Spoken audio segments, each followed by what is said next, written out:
क्या मेरा decay constant,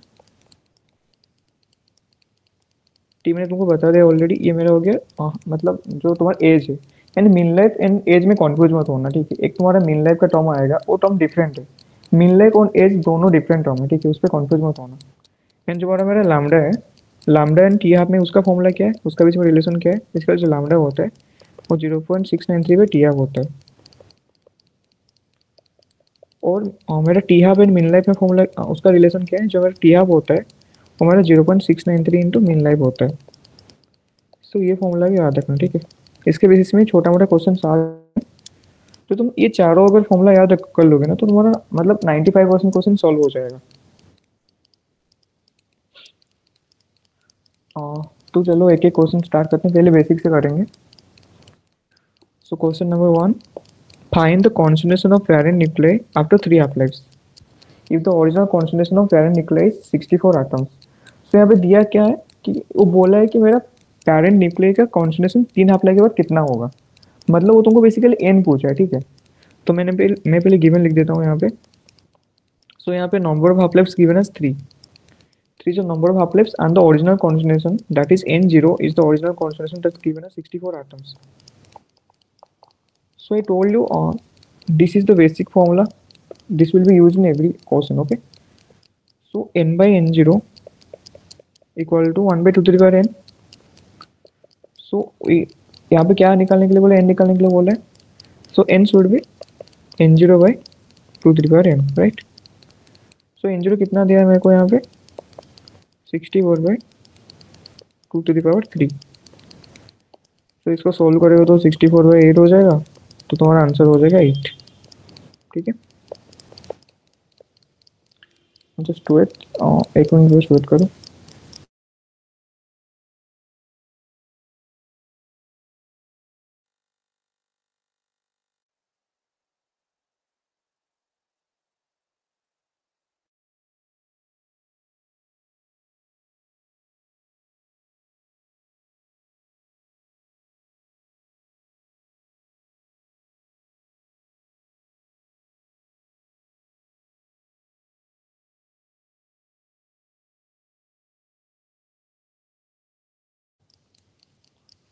okay, सो यहाँ पे बोला क्या था, वहाँ पे गिवन दिया था कि मेरा नंबर ऑफ हाफ लाइफ्स कितना है।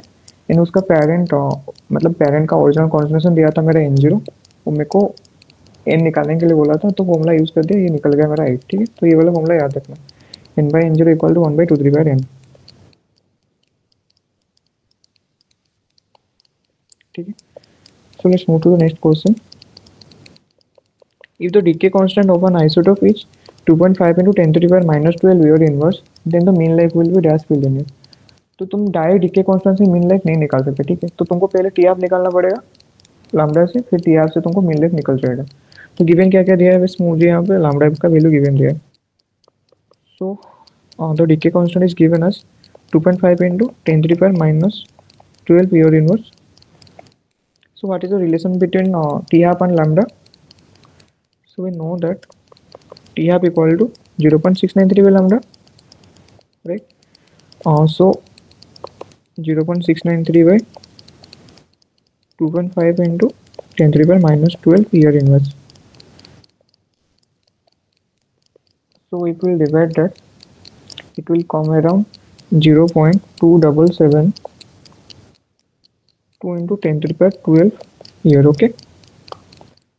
So it if we convert it to billion year, then it will be like 277.2 billion year, क्योंकि यहाँ पे तुमको आंसर बिलियनर पे मांगा है, ठीक है। तो मैंने इसको बिलियनर पे कन्वर्ट कर दिया।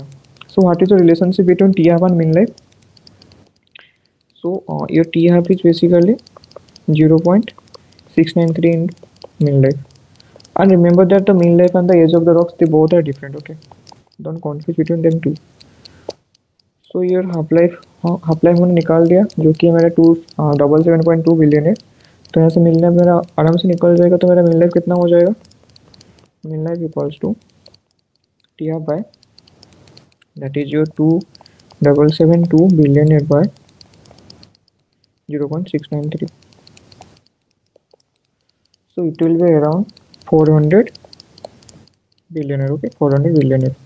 So it will be our answer। So here which formula do basically we used? The T half is 0.693 by lambda. T half is the half life and lambda is the decay constant. And what is the relationship between your half life and mean life? Half life equal to 0.693 into mean life. Okay, remember these two formula. So let's move to the next question. The decay constant of a radioactive isotope is 1.21 into 10 to the power minus 4 year inverse, and it asks to find out the half life of the half life of the isotope. Okay, so what is the just I previously told in the previous question. So what is the relationship between your decay constant and half life? Someone please let me know. What is the relationship Lambda between is them? equal to 0.693 divided by T half. Yeah, very good. So we know that lambda equal to 0.693 by T half. So T half would be 0.693 by lambda, right? So T half should be then now 0.693 by lambda value is given as 1.21 into 10 to the power minus 4 year inverse. Okay, and if we solve this question, it will be around there 0.693 by lambda, right? 1.21. Let's do it. 0.5727 into 10 to the power 4 year, and okay, it asks in year, so it will be around 5727, right? 5727 year. Okay, this is quite easy. So let's move to the next one. The number of half-lives required for a certain amount of radioactive isotope in a rock to reduce 3% of the original amount. Okay, so here what is the 3%? So remember, whenever the fraction is given, to take it as n by n0 value. Okay, wherever the fraction is given, take it as n by n0, the ratio of n by n0. So here basically n by n0 value is given. So n by n0 value is given as 3 by 100. Okay, so like I told you in the first one, like this is the basic formula. Okay, the n by n0 equal to 1 by 2 3 by n. So we'll use that formula in every numerical. So we know that your n by n0 equals to 1 by 2 3 by n. So I can instead of n by n0 I can write 3 by 100, right? So 3 by 100 should be equals to 1 by 2 3 by n, and then 1 by n 2 3 by n would be here 100 by 3, right? So 2 3 by n will become it will be 100 by 3 will be 33.33, no? Yeah, it is your 33.33. And what will be the value of n? That should be log base to 33.33, right? So if you solve this one, it will came around here 5.06, and it asks to find out the number of half-lives. Okay, so this is n is the number of half-lives. So the number of half-lives for this question would be 5.06. So it would be also this is your answer for this question, above question. Okay, so remember this formula. I again repeating, n by n0 equals to 1 by 2 3 by n, where n small n is the number of half-lives and capital N is the concentration of parent element after time t, and n0 is the concentration of parent element like when it is formed originally, like the original concentration of the parent element, that is your n0. Okay, so let's move to the next one.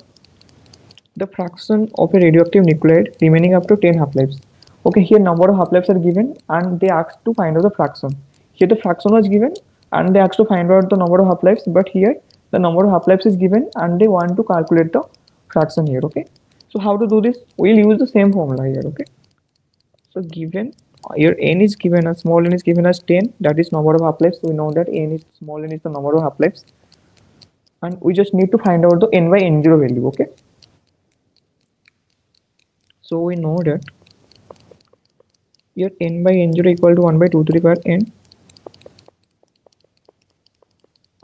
1 by 2 3 per n. So here n is given as 10. So n by n0 would become 1 by 2 3 per 10. So it will be around here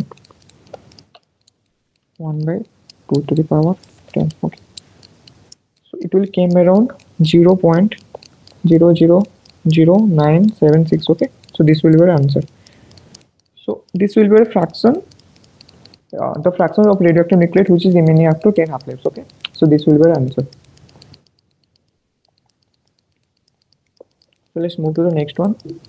अगर किसी को कोई numerical नहीं समझ आ रहा है तो उस टाइम मुझे बोल देना, ठीक है, कि मुझे ये समझ नहीं आ रहा है बोल के। मैं बार बार पूछूंगा तो वही टाइम लॉस होगा, तो तुम खुद से ही बोल देना, अगर कुछ नहीं आ रहा है तो समझ नहीं आ रहा तो मुझे बोल देना, मैं उस टाइम में तुमको बता दूंगा, ठीक है। So let's move to the next one. A radiogenic isotope has a half-life of 1 hour, and we have 1000 atoms of particular isotope in a particular system at a particular time. So when the system was originally originated, that time the system has 1000 atoms. Okay, that means the n0 here given, that is your 1000, and the t half is given 1 hour, and how much atoms of that isotope will be there after 6 hours. Okay, so it's basically saying that how many atoms will be remain. That means it asks about the n value, that is the remaining of the atoms after 6 hours. So here age is, that is t is given as your 6 hours, t half is given as your 1 hour, and the n0, that is the original concentration of the atom, the isotope, that is given as your 100, like 1000 atoms. Okay, so let's write all the givens first. So your half life is given as your 1 hour, your n0 is given as your 1000 atoms, that is the concentration of parent nuclei that is formed originally. Okay, so originally the isotope has 1000 atoms, and it's asked to find out the number of atoms after 6 hours. Okay, so t is given as here 6 hours, and it wants to calculate the number of atoms after 6 hours, that is n. Okay, so which formula should you use here? The first formula, I told you that formula will use in every question. Okay, so but before that we need to find out the number of half lives. So I told you when I show you that formula, I told you that time that n is basically what, the small n is the ratio of t and t half. Okay, so here both the values are given. Here t is also given along with t half is also given. So we first need to calculate the small n value, that is the number of half lives. So we know that n equal to t by t half. Okay, so your t is given as your 6 hour, and your t half is given as your 1 hour. 1 hours. Okay, 1 hour. So we got that it will be your 6. So number of half lives is your 6.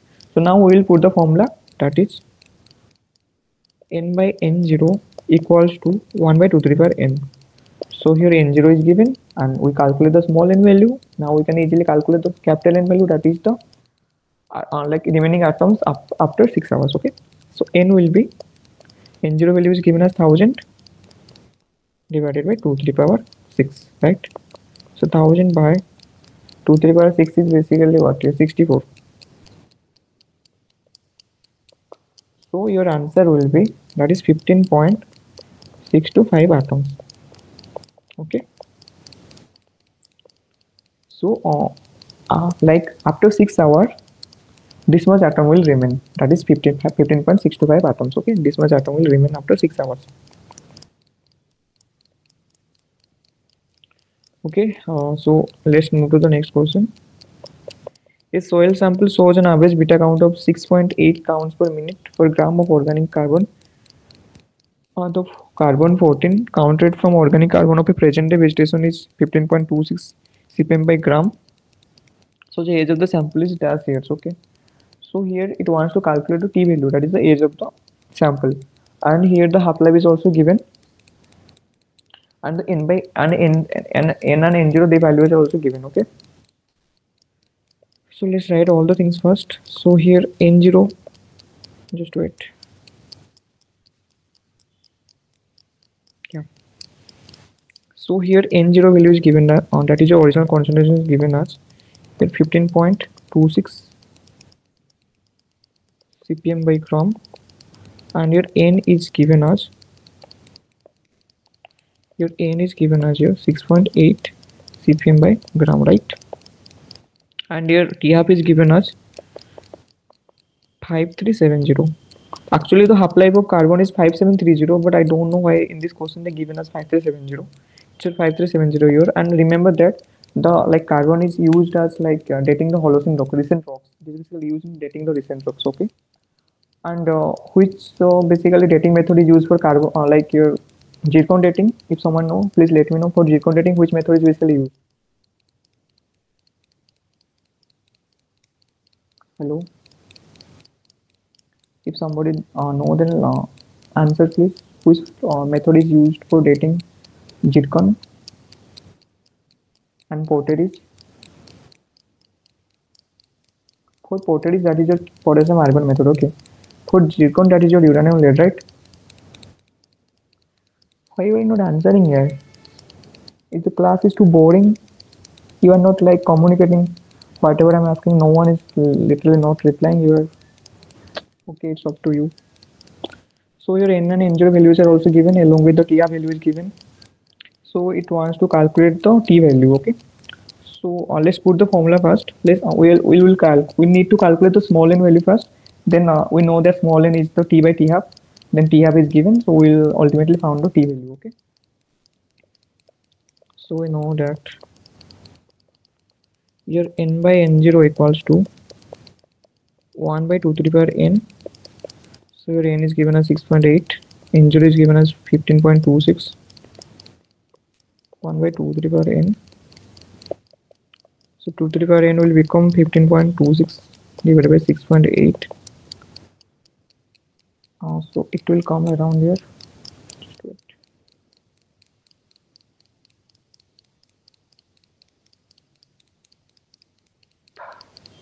2.244, okay. And again we know that number of half-lives is the ratio between your age of the rock and half-life of the rock, okay. So we found the n as 2.244 equals to t by t half is given as 5370. Yeah, 5370 here. So t will become 5370 into 2.244, okay.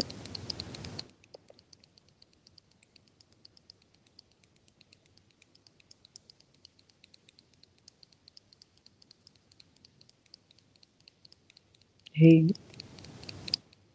here I calculate 2 to the power n now. I didn't calculate the n value.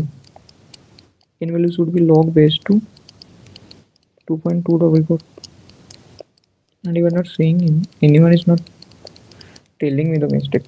Okay, so it will become 1.167, right? So it is your 1.167. So t will become 5370 into 1.167. तो answer कितना आएगा 1.167 into 5370. Okay, so the answer will be around 6.62 66.7. Okay, so this will be the answer year. So the age of the sample would be 6266.79 year.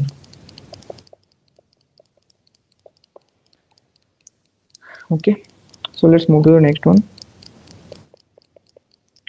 It's saying that let X is a radioactive nucleus of mass 87. Its atomic mass is given as your 87 with atomic number is 37. First it is decay through the alpha decay, and another time it is decay through the beta decay, 2 beta decay.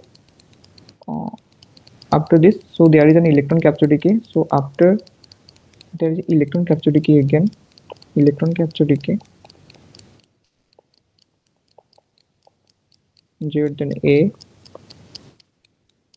Now the mass of the nuclei would be dash. So he is basically saying what will be the mass of this A particle, okay, this A atom. Asking the atomic mass of this will be dash. So like we know that what is the like different type of decay mechanism, just let me know. First one is your beta decay. Like beta decay is basically of two types, like three types. Like one is your beta negatron, one is your beta positron, one is your electron capture decay, right? So what happens in beta negatron decay? Here Z is increased by 1 and N is decreased by 1. So what is Z and what is N? Z is the like a number of protons, or you can say atomic number, and N is the number of neutrons, right? So here Z is the atomic number. Z is the atomic number of protons, atomic number or number of protons, and N is the number of neutrons, right? So in case of beta negatron decay, your atomic number is increased by 1 and your neutron number is decreased by 1. So like we know that your atomic mass is the sum of Z plus N, right? So if the like atomic number is increasing 1 and the neutron number is decreasing 1, so what will be the changes of the like atomic mass for beta negatron decay? Then that should be Z plus 1 plus N minus 1, right? So plus 1 minus 1, that will be cancelled out. So remember that for beta decay ना, there will be no change in the atomic mass. Okay, beta decay के लिए कोई भी atomic mass में change नहीं आएगा. वहाँ पे तुम्हारा जितना एटॉमिक नंबर इंक्रीज हो रहा है या फिर डिक्रीज हो रहा है, सेम उतना तुम्हारा न्यूट्रॉन नंबर डिक्रीज होगा या फिर इंक्रीज होगा. ठीक है, तो तुम्हारा वो न्यूट्रल हो जाएगा.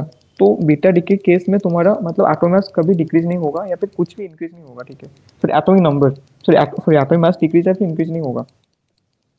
बीटा नेगेट्रॉन बीटा पोजीशन में क्या होता है, here Z is decrease by 1 and N is increase by 1. The same thing will be happening in electron capture decay. So it is similar to beta positron decay, but here the X-rays are emitting, right? So here also Z is decreased by 1 and N is increased by 1. Okay. So in case of beta decay, there will be no change in the atomic mass. So what happens in the alpha decay? In alpha decay, your Z is decreased by 2 along with the N is decreased by 2. That means the atomic number is decreased by 2 and the neutron number is decreased by 2. So what happens to the overall atomic mass here? We know that atomic mass is Z plus N. So here Z is basically decreasing by 2 plus N is decreasing by 2. So overall it will be Z minus 4. So originally it is Z plus N, but now for alpha decay it will be Z minus 4. Minus 4, I think. Z plus N is equal to. Sorry, Z plus N minus 4. Okay. So overall here in alpha decay the atomic number is decreased by 4. So atomic mass is decreased by 4, right? So remember, for beta decay, there are 3 types: beta negatron, beta positron, and electron capture decay. For beta negatron, Z is increased by 1 and N is decreased by 1. For beta positron, Z is decreased by 1 and N is increased by 1. That is true in case, that is similar in case of electron capture decay. But in electron capture decay, there is extranuclear reaction between your proton, right? Extranuclear reaction between with your electron.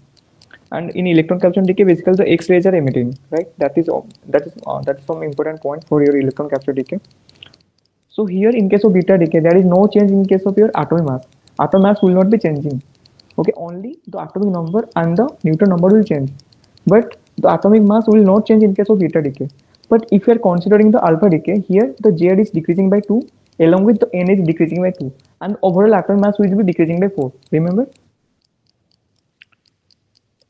This is the whole thing. Okay.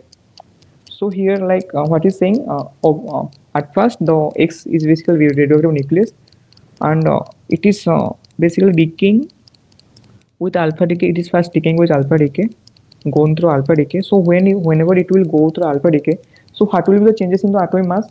I just told right away. So someone please let me know. Minus 4. Minus 4. So it will become 83. Okay. Then it is going through beta decay. So what will be the change? If there any कोई change होगा क्या इसमें? No. So there will be no change. So it will remain 83, and then it is again going through electron capture decay. So is there will be any change after going through electron capture decay? No. So it will be remain 83. Okay. So your final answer should be your 83.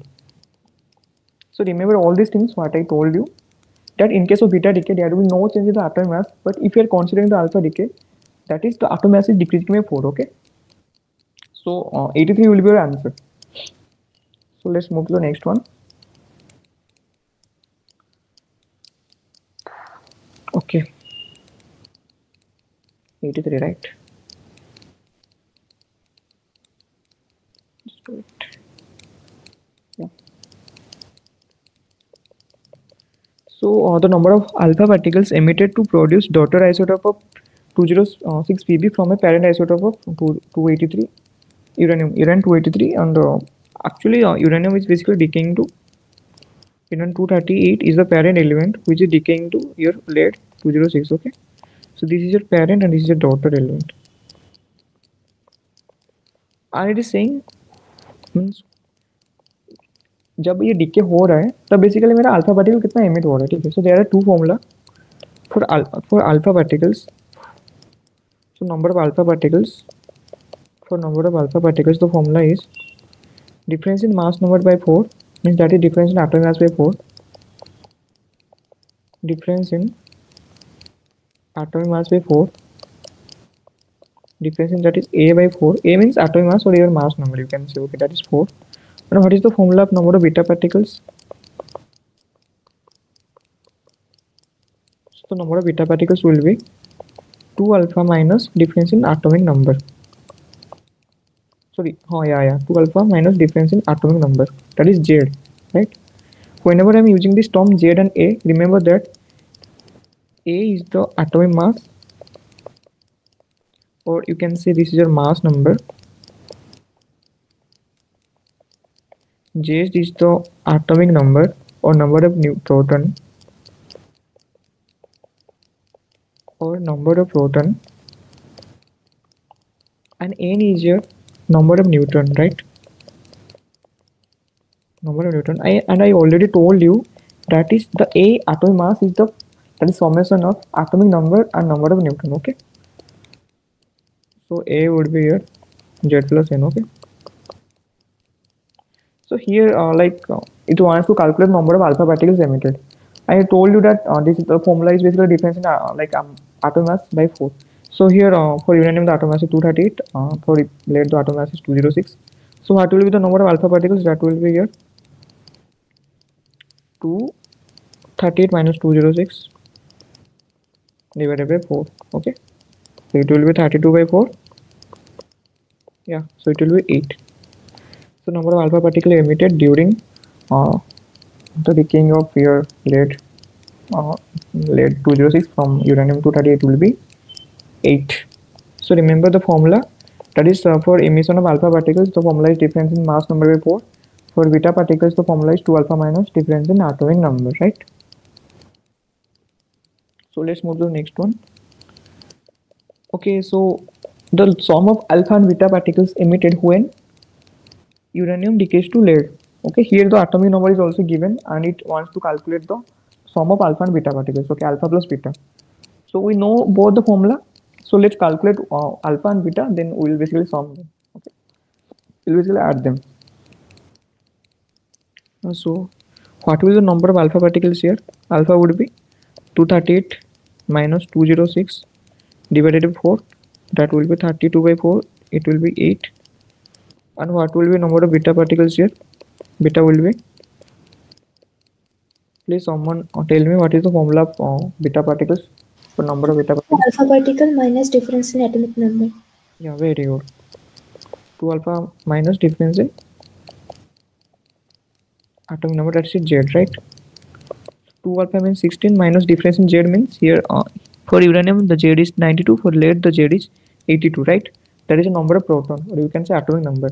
So 92 minus 82, that will 92 minus 82 na. So this will be your 16 minus 10, right? So beta number of beta particles emitted, that is 6, and alpha particles at 8. So alpha plus beta will be 8 plus 6. So the answer will be 14. So the sum of alpha and beta particles emitted during lead, emitted during uranium decays to lead is basically what? 14. Okay, so 14 will be your answer. So remember the both of the formula, that is the number of alpha particles is difference in mass number divided by 4, and number of beta particles, that is 2 alpha minus difference in atomic number, right? So let's move to the next one. So the ratio of number of nucleates. Ratio of number of nucleates means n by n0, right? If you understand the language, you can do any question, okay, any numerical. So before doing any type of numerical, first try to understand the language, what is basically asking and how to do it. Okay, if you know these things now, you can definitely do any type of numerical. Okay, so it wants to calculate number of nucleates up to 3 half-lives. Nucleates means what? N by n0. Okay, so what are the givens here? Number of half-lives, that is n is given here, and it want to calculate the number of nucleates of parent. Okay, that's n by n0, right? So we know that n by n0 is your 1 by 2 3 power n, right? So it will become n by n0 will become 1 by 2 3 power 3. So 1 by 8 na. So it will come around 0.125. Yeah, 0.125. So this will be the ratio of nucleides of parent nucleides.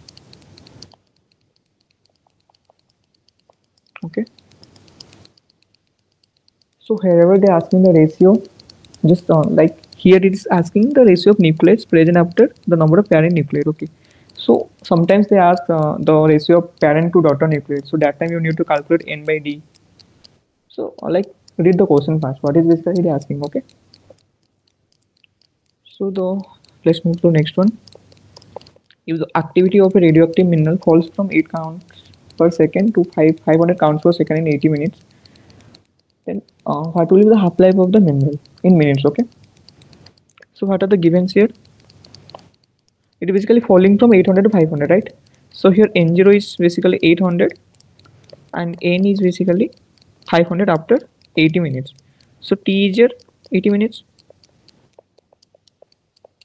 and we will use that formula only. So we know that here n by n0 equal to 1 by 2 3 per n, that is small n. So here capital N is given as your 500. That is the concentration of parent nucleide after time t, means after 80 minutes. And 800 is the original concentration of the parent nucleide. Okay, 500 by 800 equals to 1 by 2 3 per n. So 2 to the power n will become 800 by 500. So n will become log base to 8 by 5. So if we solve this, we will get 0.687, 0.678. Okay, and we know that your number of half lives that n small n is the t by t half, and t is already given, that is your 80 minutes. We need to calculate the number like half life period. Okay, so we need to calculate the half life, that is your t half. So t half would be, t is given as your 80 minutes, and we found that the number of half lives, that is small n, is 0.687. Okay, so if we solve this, it will come around here 117.98 minutes.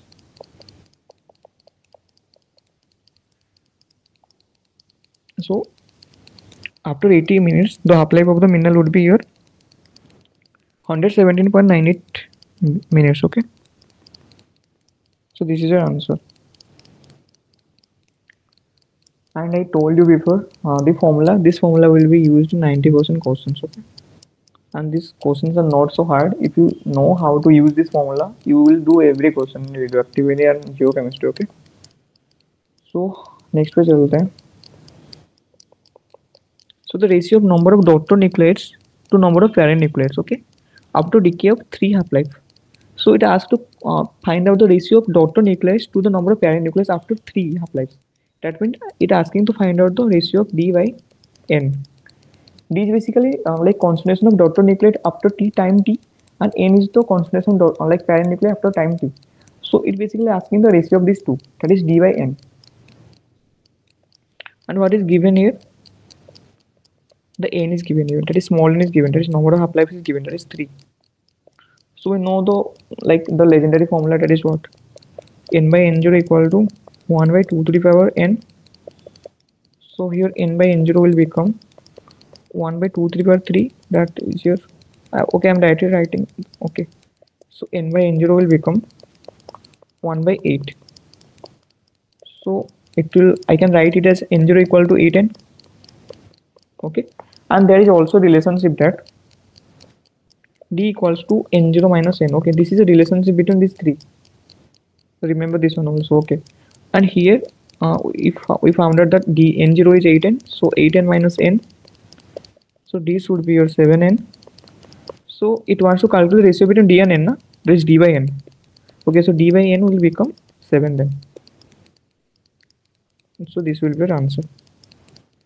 So remember this formula also, d equals to n0 minus n. This is also very important. Okay, so d is the concentration of daughter nuclei after time t. N0 is the original concentration of parent nuclei and N is the concentration of parent nuclei after time t. Okay, so the ratio of number daughter nuclei to the number of parent nuclei will be 7. So this will be the answer. Okay, here a table is given. First column is basically isotope, then abundance, atomic weight, then abundance into atomic weight. Like how to do then? We know that the atomic weight into abundance, abundance into atomic weight, that's with the summation of abundance into atomic weight. Okay. So basically you have to like multiply this and this, this and this, this and then this and this, and if you add all of them, you will get the answer. Okay. These types of question usually came in exam, so like you can do it easily. Okay, there is no issue. So for SR it should be what, this into this, so it will came around 87 into 0.9056 into 0.7170, it will be your 63.0283 0.1926 into 86.9088, it will be came around your 16.7386, and on the next will be your 7.3538, and the next one will be your 0.4086, and if you add all of them, it will come around here 87.5293. Okay, so this will be your answer.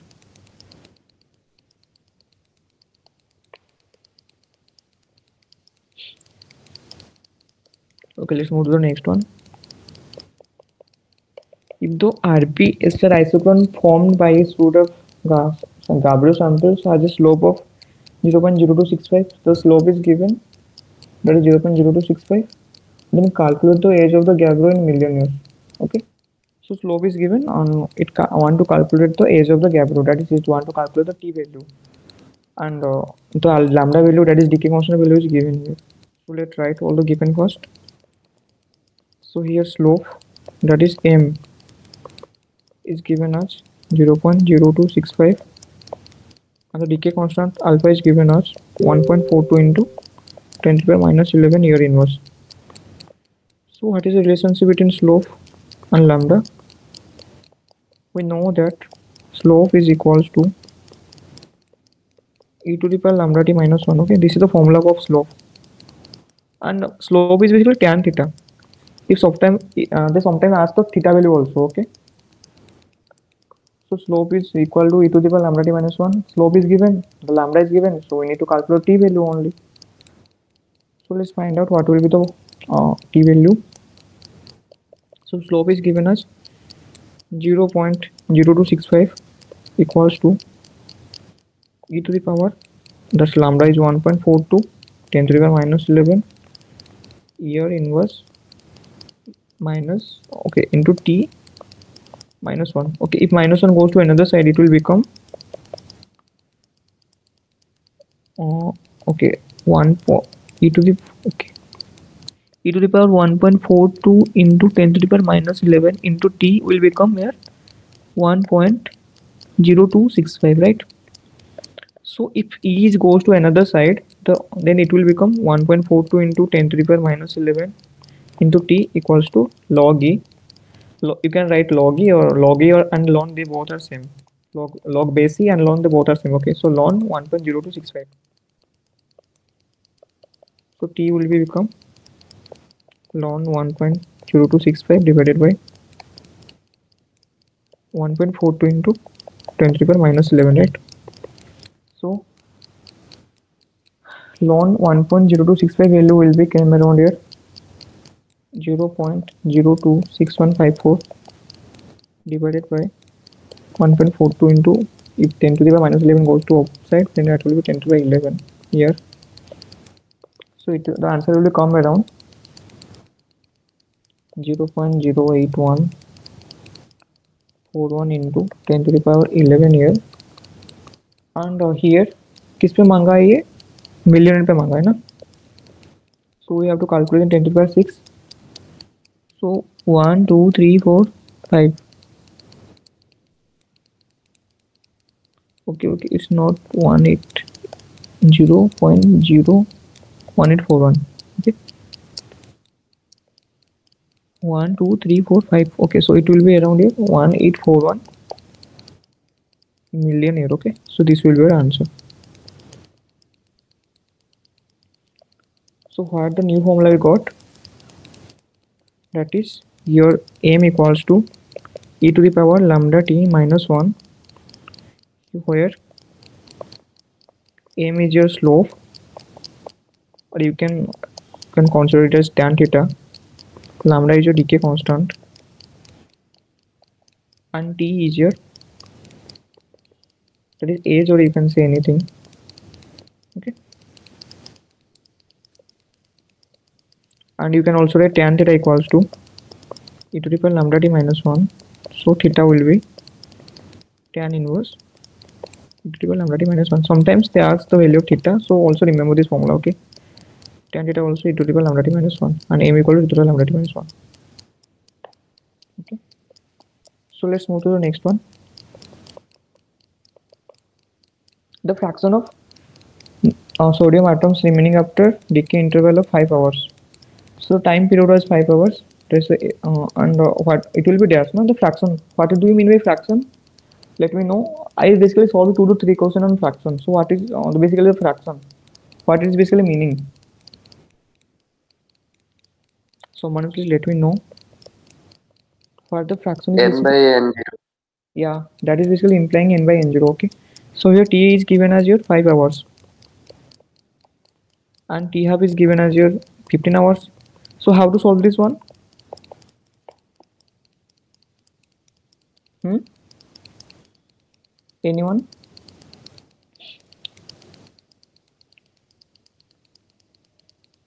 We'll use that formula only. Okay, the formula which we are using in every time, we'll use that formula. So we know that in small n is the, that is number of half lives, is the ratio of t by t half, t and t half. So let's calculate the n first, small n first. So it will be your t by t half on 5 by 15. So it will be come around here 5 by 15, 0.33, and then we'll put the formula, that is n by n0 equal to 1 by 2 to the power n. We know that n by n0 equals to 1 by 2 to the power n. So n by n0 will become 1 by 2 to the power 0.33. So 1 by 2 to the power 0.33, 1.25, 1 by 0.7. Okay, it's here, just wait, 2 to the power, it's here 1.257, right? So then it will be around 0.795 or 796. So this will be a ratio remaining after decay interval 5 hours. Okay. Okay, let's move to the next one. Age of granitic rock can be determined using RBSR, whole rock radioactive dating method, and the following age equation. The age equation is given, that is the fundamental equation is given. Here this is a D, this is D0, this is a N, is a e to the power lambda t minus 1. Okay, D equals to D0 plus N into e to the power lambda t minus 1. It's a dating equation. So for a suite of represent comagnetic granitic rock, the RBSR whole rock isochron plot and relevant data are shown in the diagram. So the age of the granite is calculated as, so it basically want to calculate the age of the granite. So here tan theta is given. Tan theta means what? Slope is given. We know that tan theta is basically equal to slope. So slope is given. The lambda is given. So we can easily calculate the like t value. We already know the formula. So what is the formula of the slope? E to the power lambda t minus 1. Yeah, very good. So what are basically given here? Here slope is given. Here slope, that is m, is given as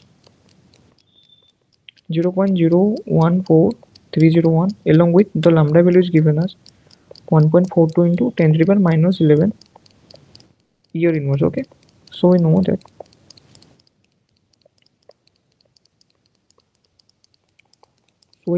m equals to e to the power lambda t minus 1 It is given as 0.014301 equals to e to the lambda t minus 1. So e to the power lambda t will become 1.014301. So lambda t will become log e means what? Ln 1.014301. Now the lambda value is given as 1.42. So what will be t value? Ln 1.014301 divided by 1.42 into 10 to the power minus 11. Okay, if I solve this will come around here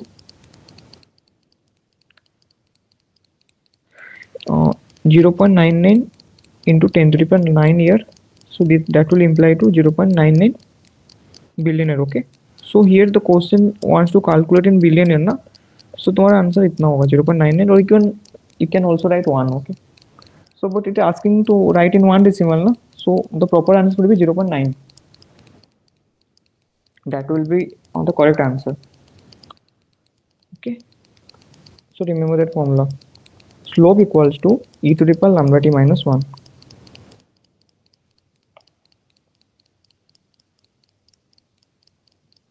Yeah. Okay, next one.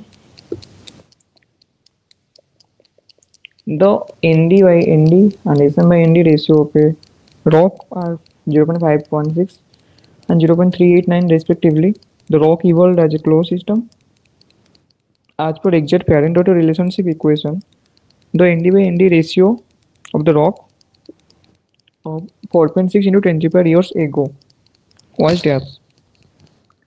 And here the decay constant is given, that is lambda value is given as 6.54 into 10 to the power 12 Euler inverse.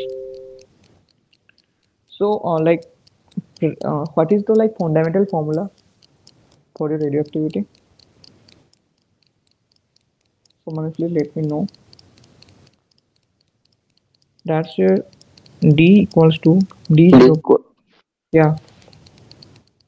D equal to D0 plus n into e to the power lambda t minus 1.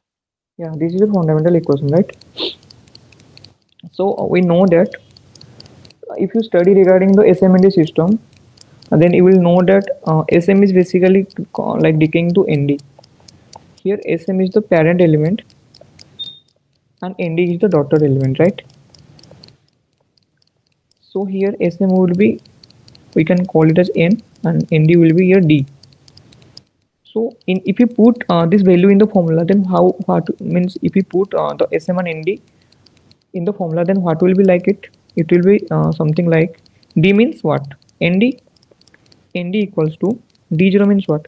ND0 plus N is basically SM e to the power lambda t minus 1, right? This will be the formula.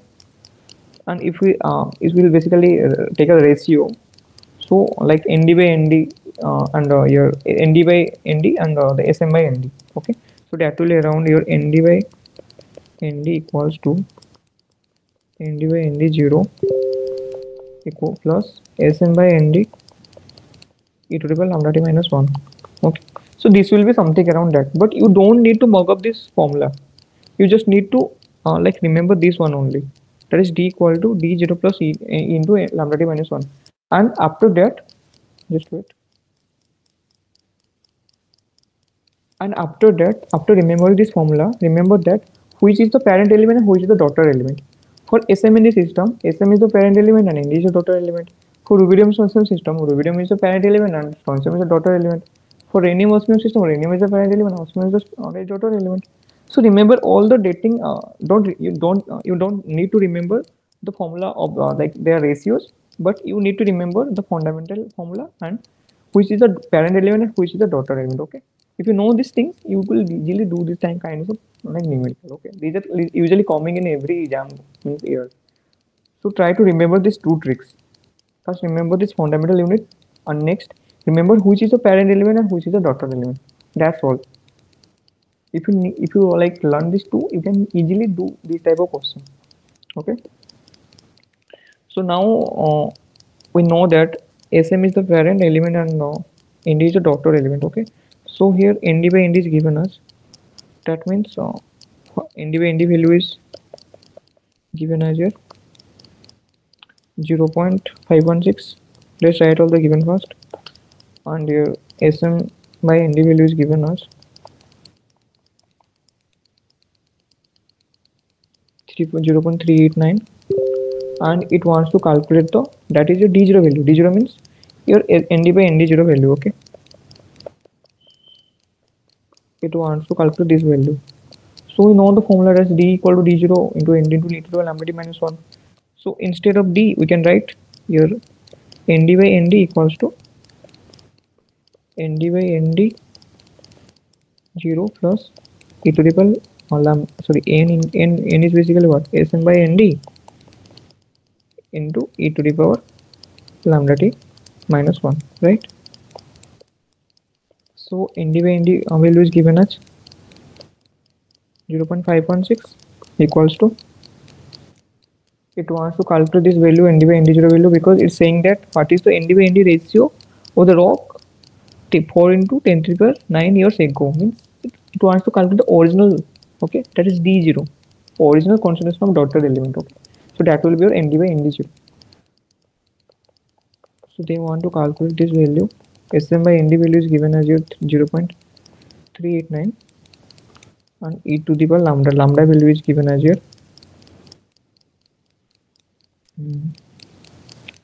6.54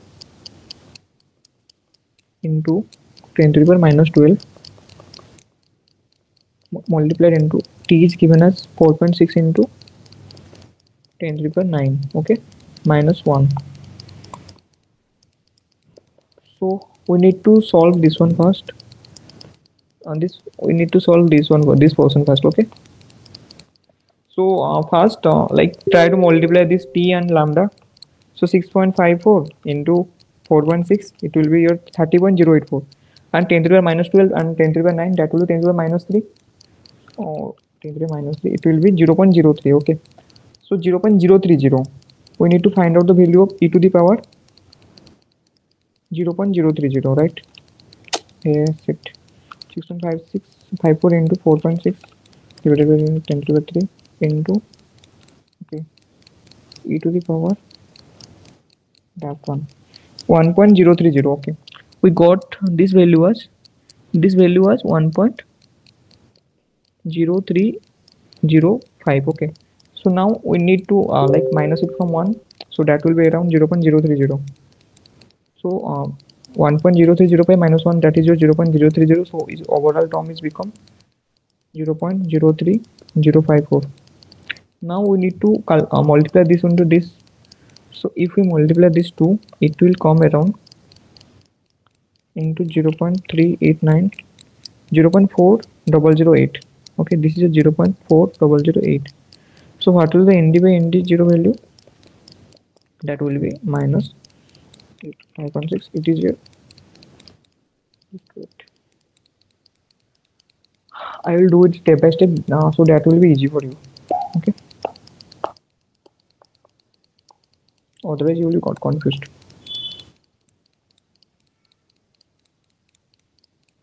So here 0.516 equals to ND by ND0 plus 0.389, and this value will become here 0.031. now we got that value, yeah, 0.031. so then ND by ND0 will become 0.389 into 0.031 minus 0.516, so 0.504. so your ND by ND0 value will become your 0.504. so this will be your answer. So remember this fundamental formula is D is here, D0 plus n into integral lambda t minus 1. Here D is given and n is given. It wants to calculate the D0 value. Okay. So let's move to the next one. Now for for your constant I use this ND by ND, but from now I will use the only term D and n. Okay. So here a partial lava flow is found to having SR by SR ratio of 0.720, RB by RB ratio of 0.550. And if the initial SR by SR value is determined to be 0.704, what will be the age of the rock? Okay, it basically asking the age of the rock. And we know that for lambda value is basically what? 1.42 into 10 to the minus 11 na? For Rubidon solution system. So lambda value is constant for every system. Okay. So here what are the things? We know that what is the fundamental unit? That is here d equals to d0 plus n into e to the power lambda d minus 1. And for Rubidon solution system, which is the parent element and which is the daughter element? Someone please let me know. For Rubidon solution system. Rubidium is the parent element and strontium is the daughter element. Here rubidium is basically decays to strontium. So here rubidium is the parent element and strontium is the daughter element, right? So it should be N and it should be D. Okay. So like here SR by SR ratio is given as 0.720. That means D value is given as 0.720. So D is basically 0.720. And then RB by RB ratio, that means it's the parent, means N is given as your 0.750, and the initial concentration, that means D0 value is given as your 0.704. D0 value of SR by SR is given as 0.704. That means D0 value is given as 0.704. And we know that the lambda value is 1.42 into 10 to the power minus 11 year inverse. Okay. So just we need to put the formula. We know that D equals to D0 plus e to the power lambda t minus 1.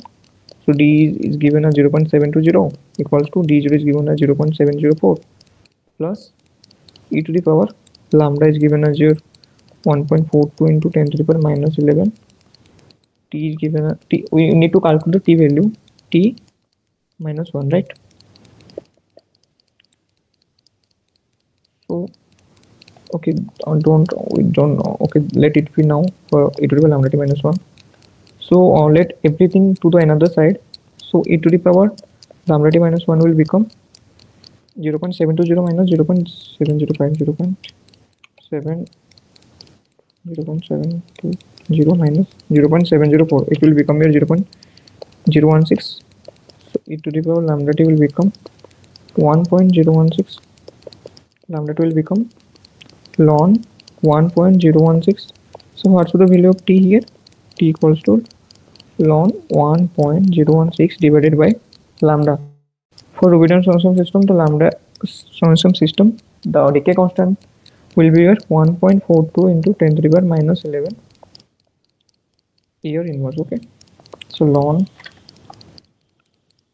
1.016 divided by 1.42.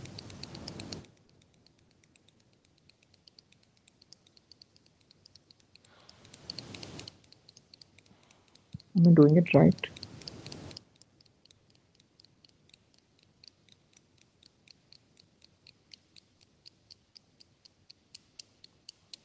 Zero point zero one six, no?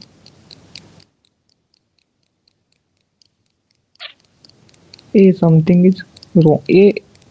I missed this one here. N into e to the power lambda t minus 1, right? So it would be here into n 0.750 into e to the power lambda t minus 1. So it would be divided by 0.750. So it will be come around and no one is noticing 0.750, 0.0213, 0.0213 plus 1. That means 1.0213. So ln 1.0213.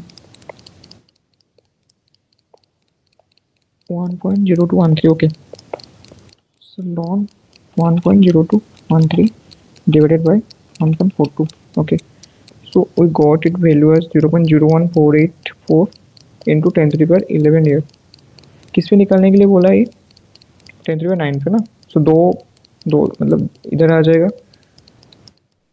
1.48 into 10 to the power 9 here.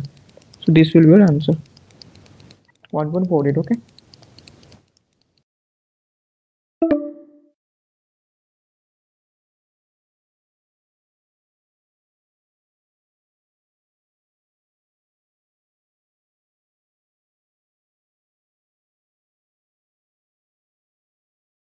The question is basically asking to calculate which one?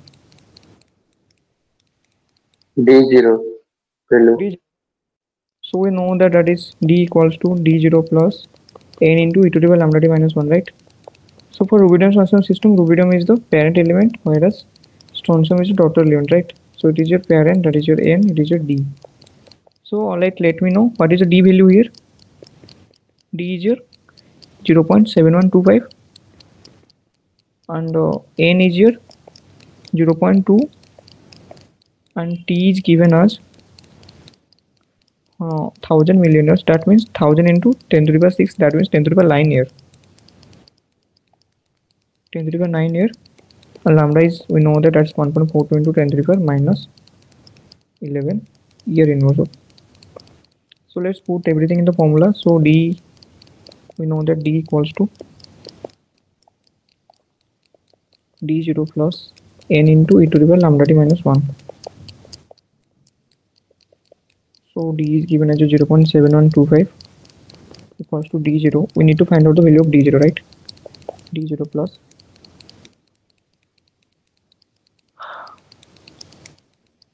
0.2 into e to the power lambda is basically what, 1.42 into 10 to the power minus 11 into T is given as 10 to the power 9 minus 1. So 0.7125 equals to D0 plus it will become here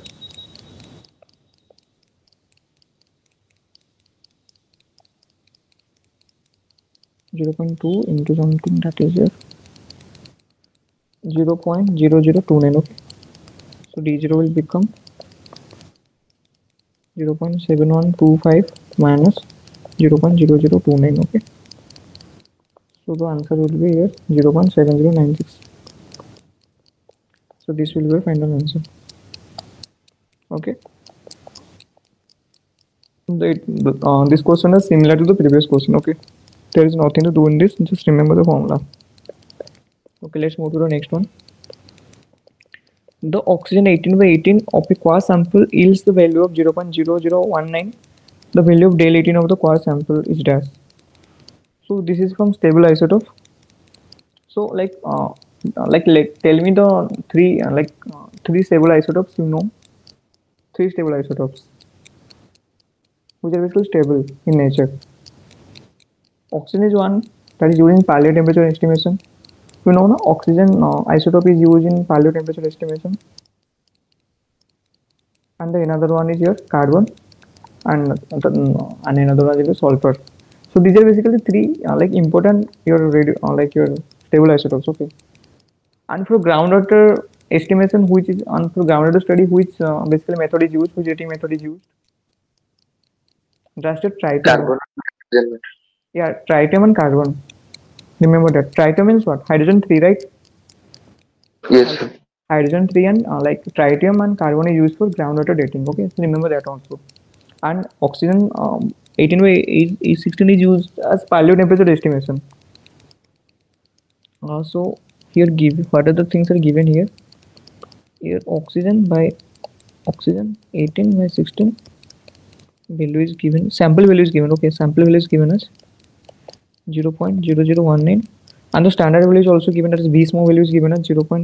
So oxygen 18 by oxygen 16 standard value is also given as 0.002005.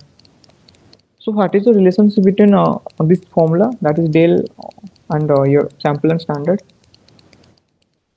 If someone know, please tell. जो पता है तो बोलो. What is the value of? Sir, it will be sample minus standard by standard. It's actually sample by standard minus 1. Okay, the formula is it's sample by standard minus 1, right? This is the formula. Remember in this way, but this is not the proper way to write.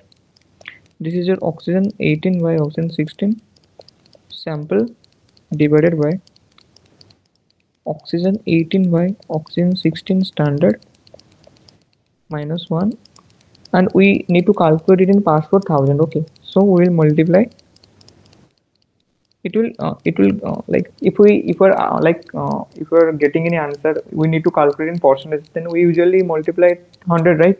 So if we need to calculate it in parts per thousand, we usually multiply into 10 to the power 3, and the unit is basically this one. This is the unit of parts per thousand. Okay, so let's solve this one. And this minus 1 is for both, right? Minus 1, not for only sample.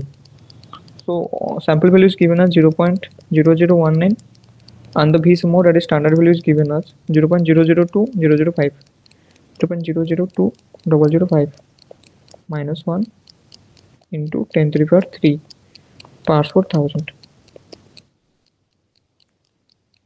So it will be a 0.0019 minus 0.002005 divided by 0.002005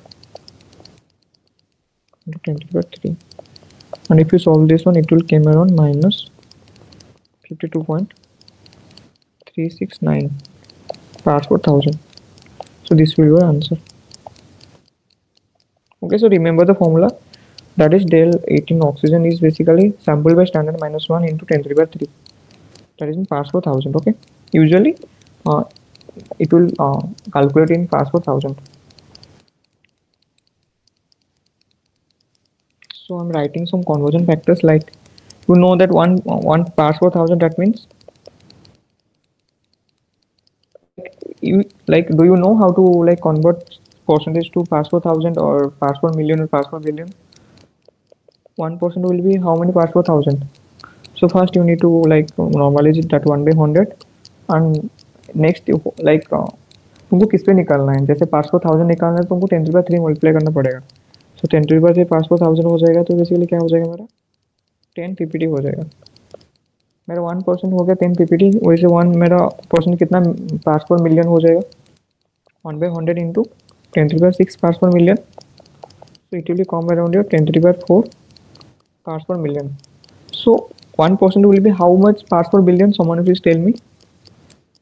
1 by 100 into 10 to the power 10 to the power 7. 9 parts per billion, right? So it will be 10 to the power 7 ppb. So normal if I'm converting the 10 if converting 1 ppt to something normal, so what will the value? 10 to the power 3.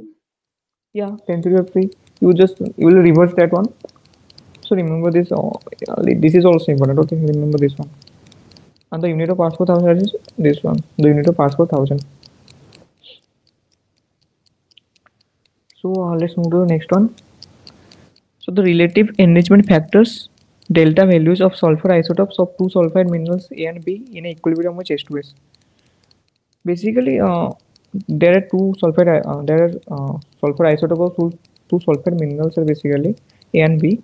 They're in equilibrium with H2S. Okay, at the same pressure temperature condition, that is given as your 5.9 parts per thousand and minus 11.2 parts per thousand respectively. Okay, so here your del A H2S value is given as 5.9 and your del B H2S value is given as minus 11.2 parts per thousand respectively. Okay, if A and B are in equilibrium under same pressure temperature condition, A and B are, it is also saying that A and B are also equilibrium under same pressure temperature and composition condition. Okay, so and the del 34S value is basically 6.8%.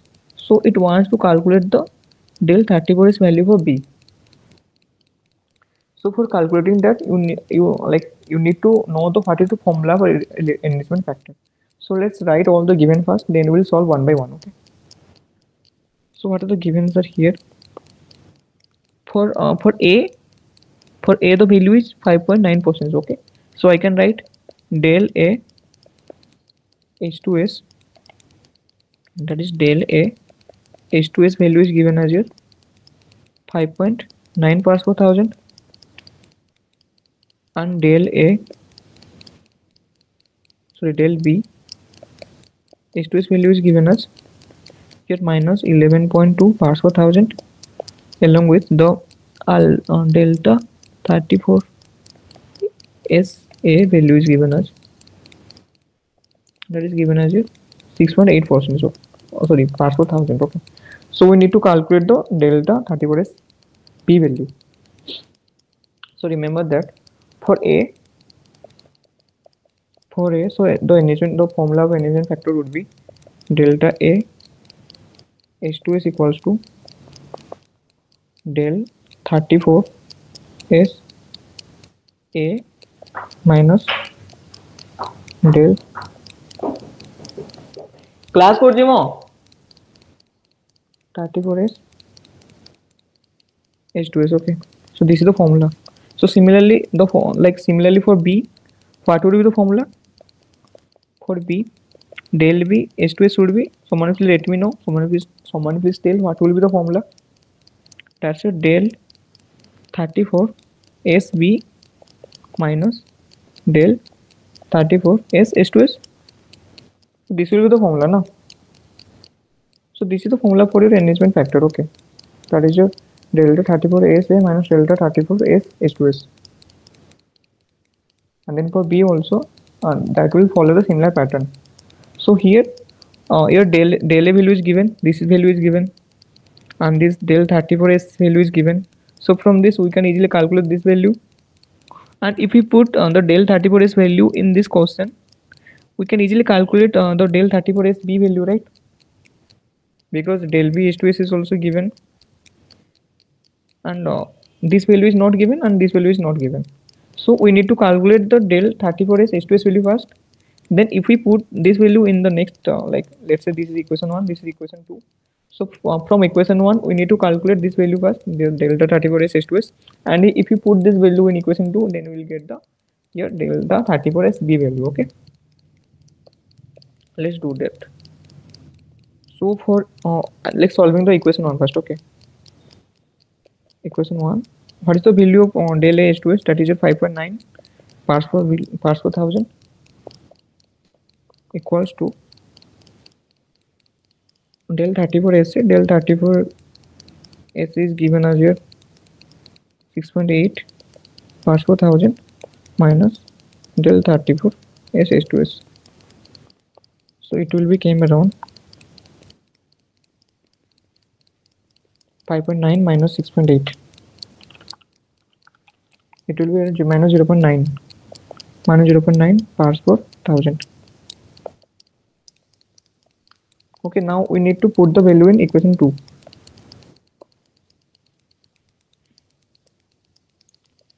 If we put del 34 S H2S value in equation 2, then it will become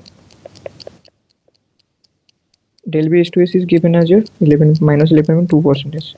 Sorry, parts per 1000 will become del 34 SB minus here del S H2S, del 34 S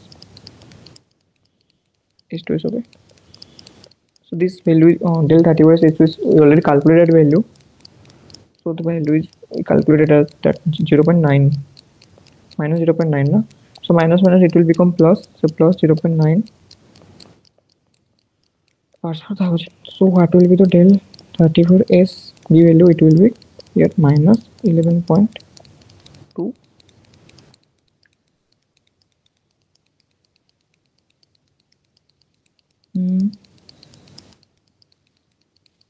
Am I doing it right? H2S. Okay.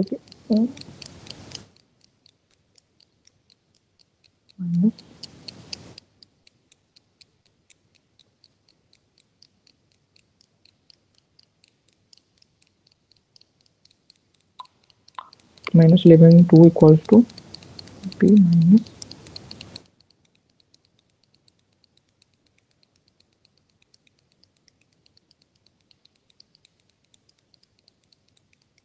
it will be a minus, no?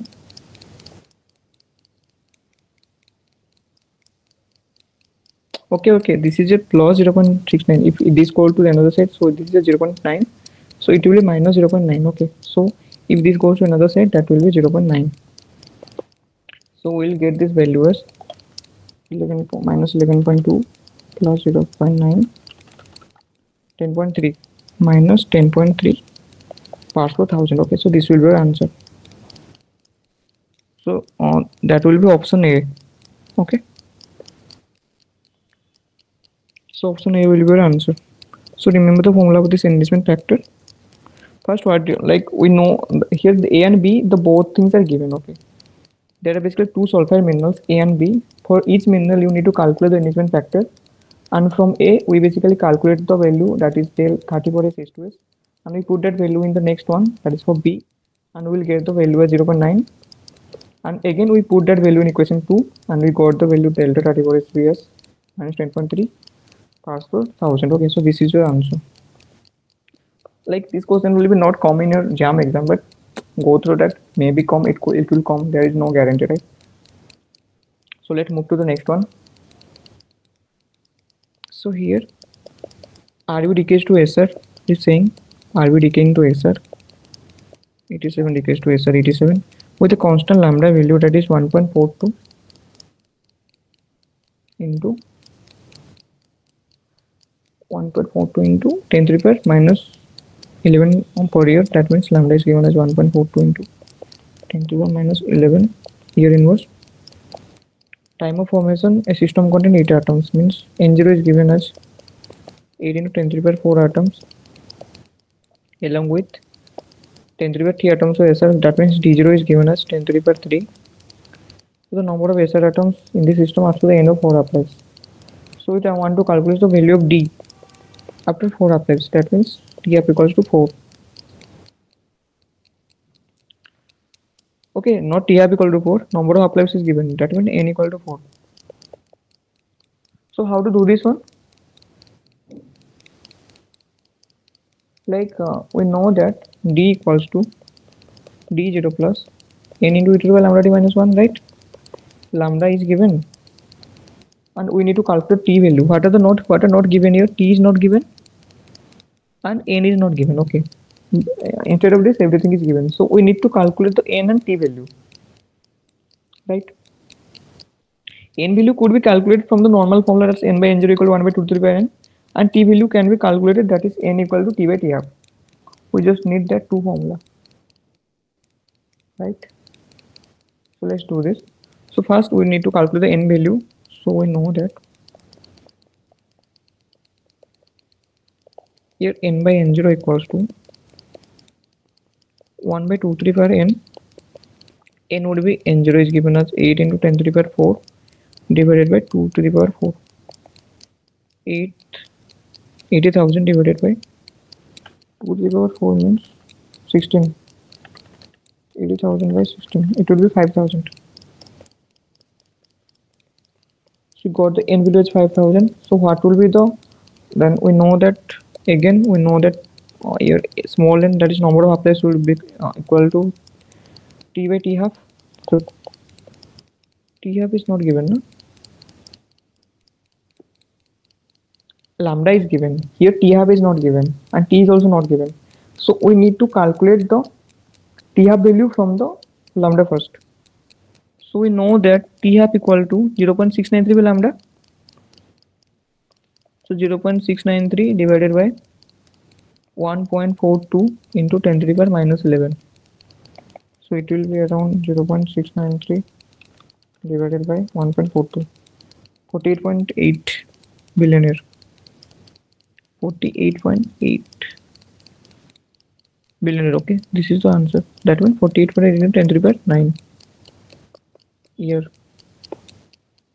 So T half is we calculated. Now we can calculate the T value. So T would be N into T half. So N is given as 4. 4 into 48.8 into 10 to the power 9. So your T will be into 4. That is your 195.2.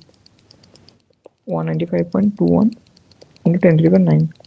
Now we got all the values. Just we need to put everything in the formula. So we know that D equals to D0 plus N into e to the power lambda t minus 1. So the D, we need to calculate the what is the value of D, right? So D would be equal to D0 is given as 10 to the power 3, that is 1000, plus N is given as, N we calculated as, that is 5000, right? 5000 into e to the power lambda t. Lambda is given as your 1.42 into 10 to the power minus 11 into, we calculate the t as 195.21 into 10 to the power 9 minus 1. Okay, so it will be 1000 plus 5000 1.42 into 195.2 divided by 100. So e to the power, it will be around 15.98 minus 1, 14.98, okay, into 5000, 74,000. So it will be around 75940 into 1 2. Okay, this will be the concentration of the daughter after 4 half-lives. And it want to calculate in 10 to the power 3. So it will be then 75.94 into 10 to the power 3. And in integer it would be here 76 into 10 to the power 6. Okay, so this will be the answer.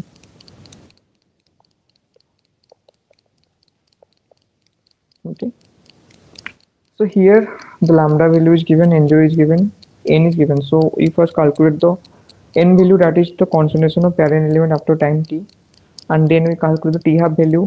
Just we put the formula 0.693 lambda and we got that as 48.8 into 10 to the power 9 years. Then from the small n value, that is t by t half, we got the value of t 195.21 into 10 to the power 9. Then we put everything in the fundamental formula, that is your t equal to d0 plus n into e to the power lambda t minus 1. And we calculated the value of d, that is the concentration of daughter element after 4 half-lives as 76.10 to the power 3. So this will be our answer. So let's move to the next one. So this question was from the secular equilibrium. Okay, secular equilibrium. Like in 2022, like when I gave the JAM exam this time, that time this type of question has come, not this question. So let's write all the given first. So the abundance of 234 uranium in the secular equilibrium with its parent 238. So here 238 is a parent element and 234 is a daughter element. Okay. So here it wants to calculate the abundance of 234. Okay. And the half-life of uranium 238 and 244 are given. So the half-life of parent element is given as T half of parent element, it is given as 4.467 into 10 to the power 9 year, and the half-life of daughter element is given as 2.44 into 10 to the power 5 year. Okay, so these things are given here, and the abundance of uranium 238, that means the n1, that is n1 value is given as the parent element. No, so n1 value is given as your 99.28 percentage. I'm taking n2 as the daughter element. Okay, let's take d2.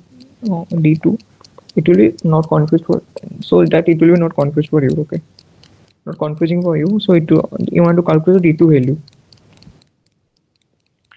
So there is a formula. Remember that the formula T half parent by n1 by T half parent equals to d2 by T half daughter. Okay, so this is the formula. N1 is given, T half parent is given, and T half daughter is given. So we need to calculate d2 value. So put everything and then we will get the answer. Okay, so N1 is given as 99.28 percentage. T half parent is given as 4.467 into 10 to the power 9 equals to d2. We need to calculate that, and T half daughter is given as 2.44 into 10 to the power 5. So d2 will be 99.28 percentage into 2.44 into 10 to the power 5 divided by 4.467 into 10 to the power 9. So if you solve this, the answer will be around 5.42 into 10 to the power minus 3 percentage. Okay, so this will be the final answer. And here you, if you see that it wants to calculate, the answer is 10 to the power minus 3. Okay, so it will be the answer 5.42 10 to the power minus 3. So remember the formula, that is n1 by t half present equal to d2 by t half dotted. N is decays to d. Okay, otherwise you can write n by t half d by t half dotted. Okay, as per your wish. So let's solve the next one. Assume that 218 PO with a half-life of 238 uranium. That means this is the parent element.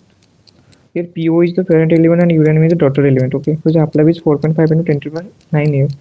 So here the T half of parent element is given as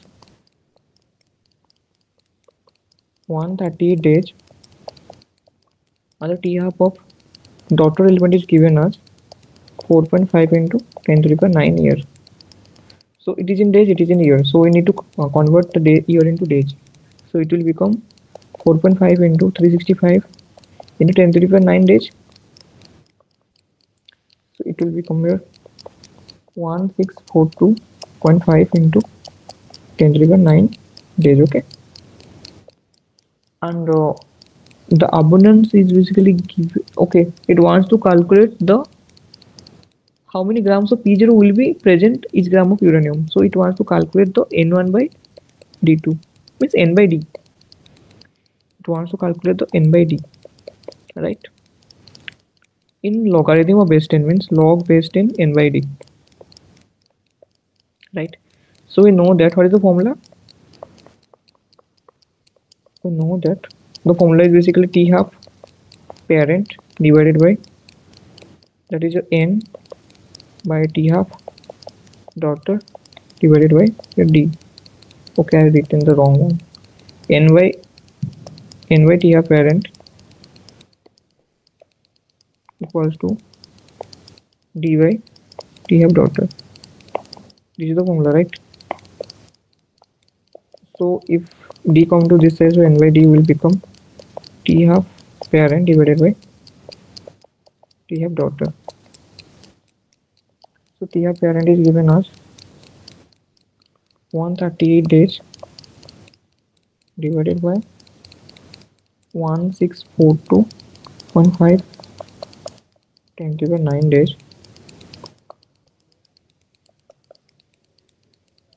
So N by D will become,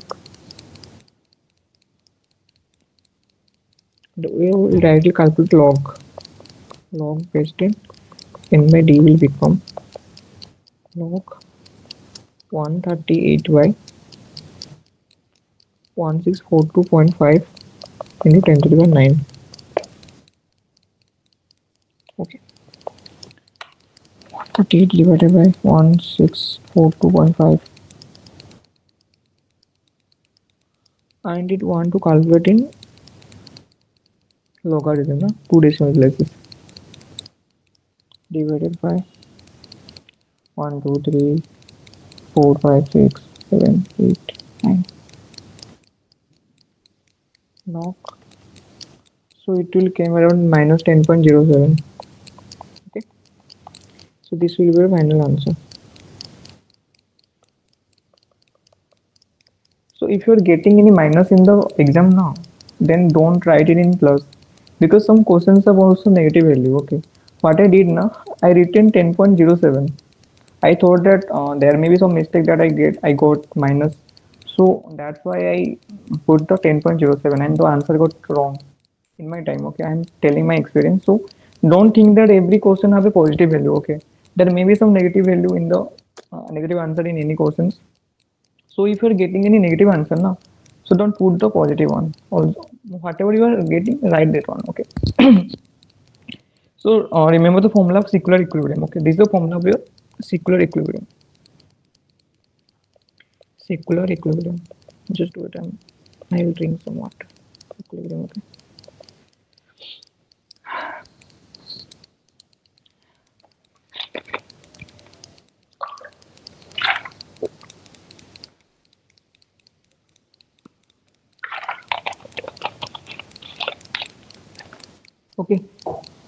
Let's move to the next one. A radioactive isotope decay A isotope a radioactive isotope decay A to B. Okay, there is a radioactive A is isotope is present which is decaying to B with a half-life of 1000 years. So A is the parent, B is the daughter element. Okay, B is the daughter element with a half-life of 1000 years. Okay, here the half-life is given as 1000 here. If the initially 500 atoms of A are present, A is basically what? Parent means N0 is given as 500 atoms. Then how many atoms of A and B are present after 2000 years? How many atoms of A means N is it's I want to calculate the N atoms and B means D atoms. Okay, it wants to calculate the N and D value. So we can easily calculate the N value from the formula because your T is also given as 2000 here. So we know that small n is number of half-lives is basically D by TF. So it will be your 2000 here divided by 1000 here. So n would be 2. Then we'll use the basic formula, that is your n by n0 equal to 1 by 2 to the power n. So we need to calculate the n value. So n would be n0 is given as 500 by 2 to the power 2. So 500 divided by 4. So 500 by 4, these are 125. So we got one answer, that is the atoms of A would be 105 after 200 years. Okay, it is the what numbers of atoms of A, number of atoms of A, atoms of A. Okay, now we need to calculate the number of atoms of B, that is your D. I told you before that there is a formula, D equals to, again there is a formula, that is D equals to N0 minus N, right? So N0 is given as 500 minus 125. So we got it as 375. So this is the number of atoms of B. Numbers of atoms of B. So we got the number of atoms of A as 125 and number of atoms of B as 375. So these are your answers, 125 and 375 respectively. Okay.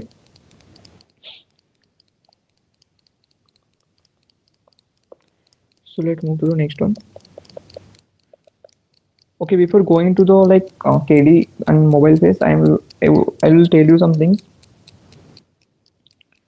that basically the partition coefficient. Okay, just do it.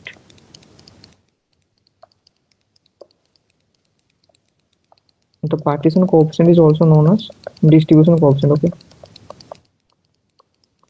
the partition coefficient, that is also known as distribution coefficient, and it is denoted as KD value, KD. Okay, and basically the partition coefficient is a ratio between concentration of mineral phase in solid and concentration of mineral in trace element in solid and concentration in solid and concentration in weight. Okay, this is Cl. Concentration of trace element in your solid phase or mineral phase, and concentration of trace element is your melt phase. Okay, here Cs is the concentration in mineral phase or solid phase, mineral or solid phase, and here Cl is the concentration in melt phase, concentration in melt phase. Okay, and what is the formula of Kd? That is your Cs by Cl.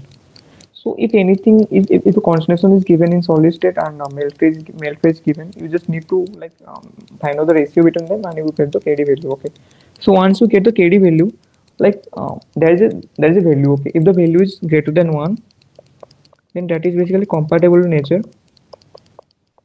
If the Kd value is greater than 1, that is compatible in nature. If the Kd value is less than 1, then that is incompatible in nature. What do you mean compatible in nature? That will favor to your solid phase. Okay, that will favor to solid phase. If the Kd is less than 1, that is basically incompatible in nature. That will remain in melt phase. Okay, and if the Kd value is equal to 1, so that is neither compatible nor incompatible. That is equally distributed. Okay, neither compatible not incompatible. That is uniformly distributed. And if the KD value is equal to 0, that is strongly incompatible. If the KD value is equal to 0, then that is strongly incompatible. Incompatible. So what else I told you, that is partition coefficient is also known as distribution coefficient, and it is denoted by KD value. And KD value is the ratio between concentration of trace element in solid phase by the concentration of trace element in melt phase. If the KD value is greater than 1, that will be compatible in nature. If the KD value is less than 1, that is incompatible in nature. And if the KD value is equal to 1, that is neither compatible nor incompatible. That will equally distributed. And if the KD value is equal to 0, that will strongly incompatible. Okay, if I tell you in the graph, so let's say this is your KD value. So let's say this is your 0.5, this is 1, and here 2. Okay, so this is your 1, this is your 2, this is your 3, this is your 4, 5. So tell me which basically which are compatible nature and which are incompatible nature from the following figure.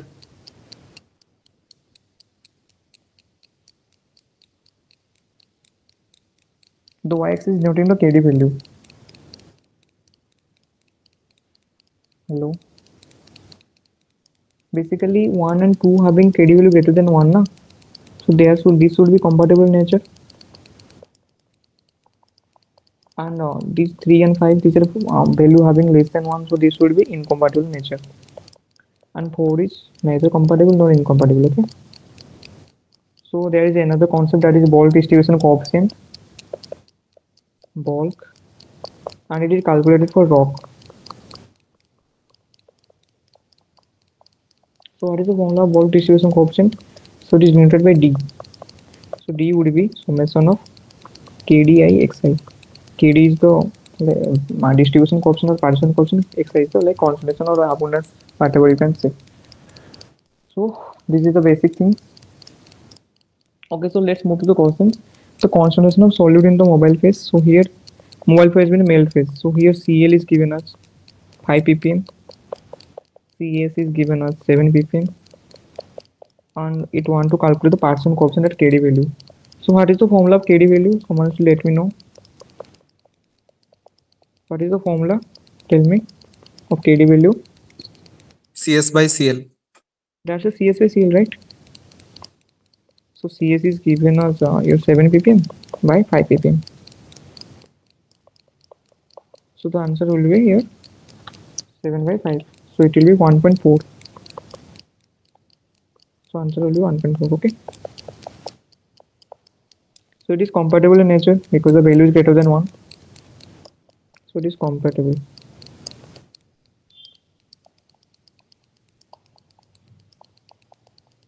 Sir वो previous slide का वो graph दिखा देंगे थोड़ा. हाँ.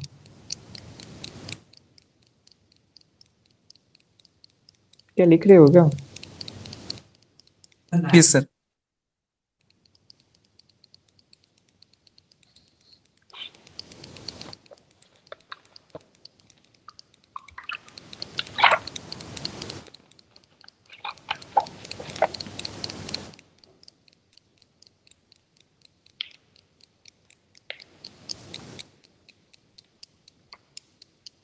हो गया क्या? Yes sir. Okay. So let's move to the next one. Clinopyrogen crystallizing from a basaltic magma has SM concentration of 24 ppm. That means the Cl value is given. So the Cs value is given. In mineral phase the concentration 24. Na? That means Cs value is given as 24 ppm. And if the clinopyrogen melt partition coefficient, that is KD value is given as your 1.2, then the concentration of SM in the basaltic magma. Okay. So if basically want to calculate the Cl value, so we know that KD value is equal to Cl by Cs by Cl. Cs by Cl. So Cl would be 24 by 1.2. So the concentration in melt phase will be 24 by 1.2. It will be 20 by 20 ppm. So the answer will be 20 ppm. Okay. So let's move to the next one. Here the model abundance are given and the partition coefficient are given. I told you what is the formula of bulk distribution coefficient? Partition coefficient into abundance. Just you need to put this formula in this question. It want to calculate the bulk distribution coefficient. Okay, bulk distribution coefficient for lutetium. So what is the formula of bulk distribution coefficient? That is T equal to summation of KDI into Xi. KDI is the partition coefficient for trace element I, and X is the basically model abundance of trace element I. Okay. So then D would be here 0.45 into 0.506 plus 0.40 into 0.42 plus 0.1 into 0.045 plus 0.05 into 0.019. So it will become around here 0.40115. Okay, the answer will be there. And remember that bulk distribution coefficient is calculated for rock, not for mineral. Then next move to the next one. If 15% partial melting enriches the melt in an incompatible element resulting CS/C0 ratio of 1.375, then calculate the bulk distribution coefficient of that element assuming batch melting process. So what is the formula of batch melting?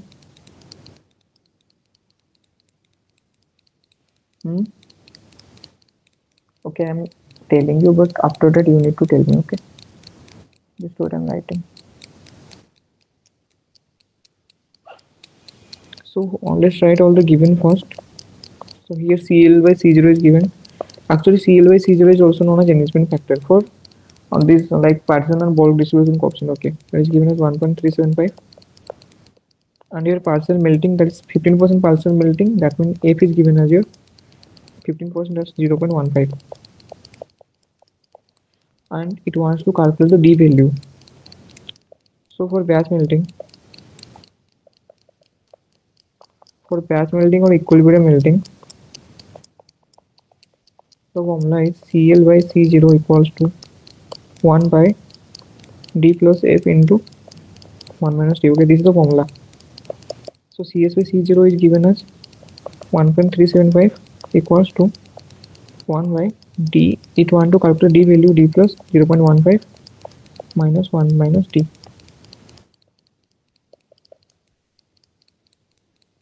So 1.375 equals to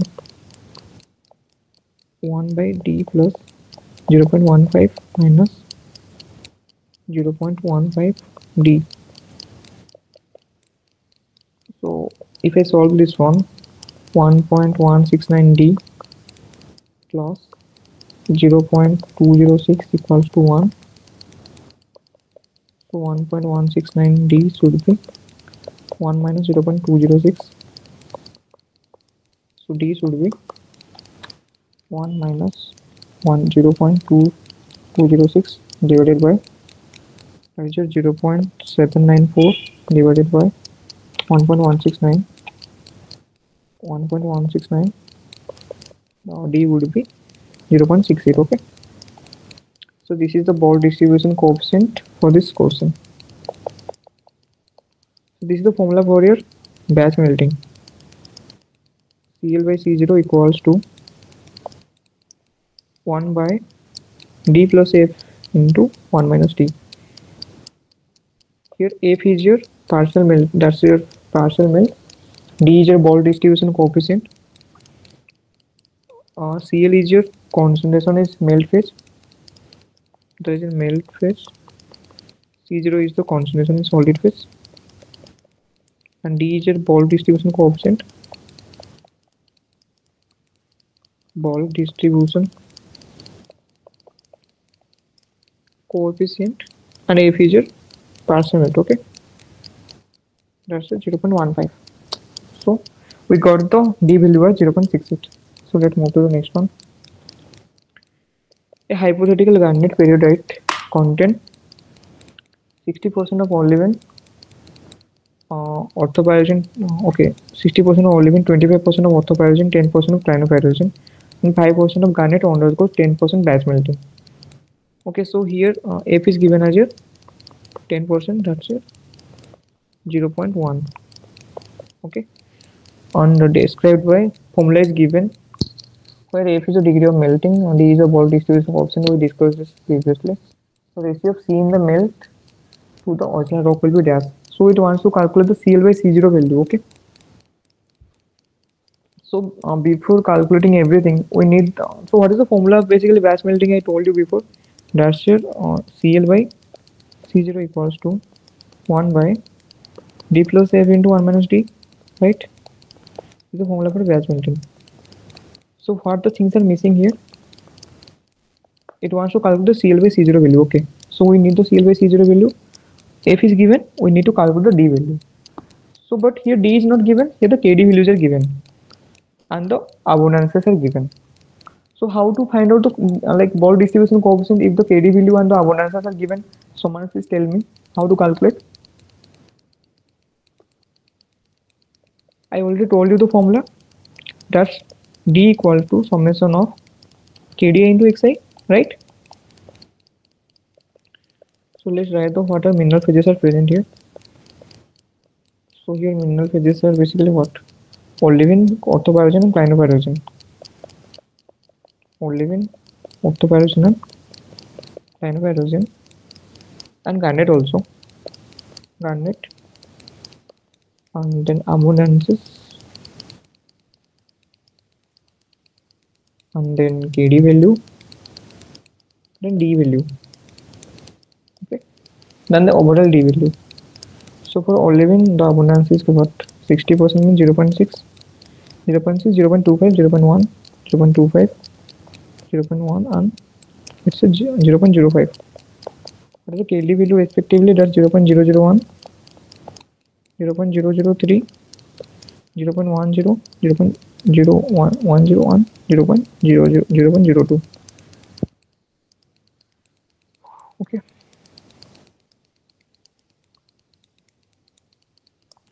So it would be here 0.006, 0.0006. It would be here 0.00075, which is 0.01 to 0.001. So your overall D value would be D value would be here 0.01235. Now let's put everything in the formula.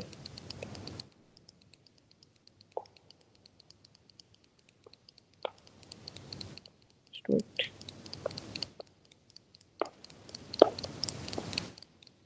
Now put everything in the formula. Let me know that CL by C0 value is basically 1 by D plus F into 1 minus D, right?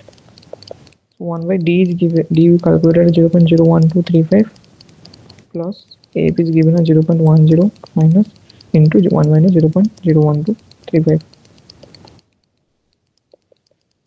So if we solve that, we will get the CL by C0 value. So 0.10 into 1 minus 0.01235 plus 0.01235 1 by 0.111115 8.899, sorry, 8.99. So CL by C0 value would be 8.99. Okay.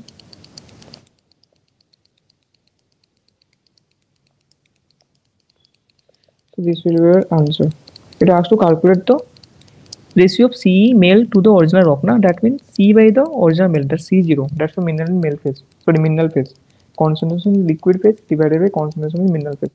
That I want to calculate this answer. That would be 8.99. So are you able to like understand what I'm saying? सबको समझ आ रहा है ना ये वाला जो पढ़ा रहा हूँ अभी? Yes. Happy? Are you getting? And Abhi, Simran, are you getting what I am trying to say? अगर कुछ भी डाउट हो रहा है Yes, तो, sir. या कुछ भी डाउट हो रहा है तो उस टाइम पूछो, ठीक है? Okay, so let's move to the next question. The basaltic magma has initial nickel concentration of 300 ppm. So in initial nickel concentration, that means C0 is given, that is 300 ppm. Initial concentration is just C0. Okay, remember that. That means original concentration. Olivine crystallizes from the magma by equilibrium crystallization.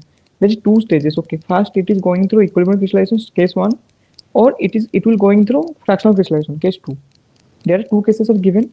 Then the absolute value of difference between nickel concentration of the liquids means it want to calculate, like you have to find out the CL value for equilibrium crystallization and you have to find out the CL value for fractional crystallization.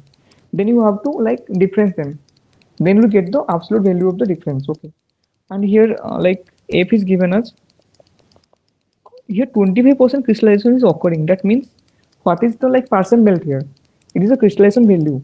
If the crystallization is equal to 25%, then the partial melt would be, what is the melt here? Remaining melt, that should be 100 minus 25 now. Then the F should be what here? 75%. So that would be your say 0.75. And here D value is also given as 10. So here we need to calculate the CL value for the fractional crystallization and for the equilibrium crystallization. Equilibrium crystallization, that's batch melting. Okay, the same thing. So for equilibrium crystallization,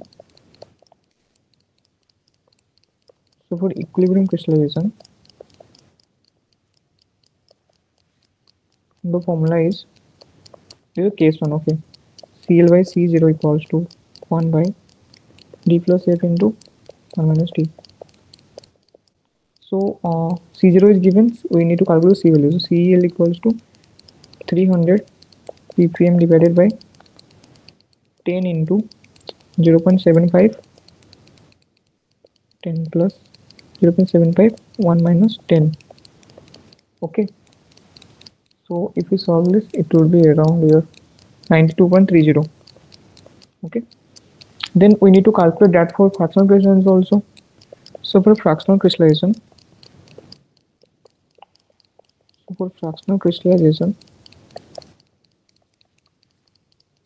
the formula would be CL by C0 equals to F into D minus 1. F into D minus 1. So CL should be 300 into F is given as 0.75 into D is given as your 10 minus 1. So here the CL will be around your 22.52. Now it wants to calculate the difference between these both two. So what will be the absolute difference then? So absolute difference in CL. So that would be here 92.30 minus 22.52. The answer will be here 69.78. So this is a new formula, that is CL by C0 equal to F into D to the power D minus 1. Okay, this is a new formula. Okay. Remember this one. Okay, I'm writing again the formula in this page. For fractional, sorry, for batch melting. Remember that for batch melting or batch, like the formula is same and crystallization. That is your CL by C0 equal to 1 by D plus F into 1 minus T. This is for batch melting and batch crystallization. Okay, and for fractional melting, for fractional crystallization,